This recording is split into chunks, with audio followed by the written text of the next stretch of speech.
Yes guys, welcome back to the Shoshin Mindset channel. In our last video, we discovered the new treasure chest of the LISA account that gives an annual return of 25%. Today, I'll be showcasing 2.45 growth versus 10% growth.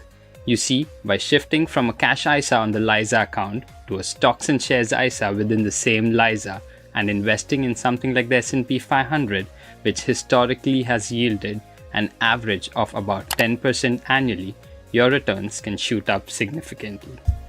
On a £4,000 investment, that could mean an additional £400 yearly compared to the cash ISA. And remember the power of compounding, as this amount just keeps compounding over time. Over a period of 32 years between the age of 18 to 50, this amount would be a whopping, drum rolls please, £969,469.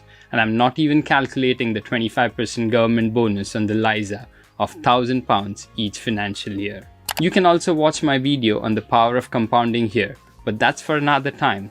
Before I leave, remember, investing always comes with risks. The stock market has its ups and downs, so it's essential to be well informed and perhaps to consult with a financial advisor, because I am not a financial advisor and this is not financial advice. But for more insights into learning about finances, if you like this video, let the algorithms know.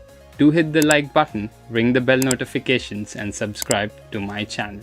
Until next time, keep the Shoshin mindset alive. Adios.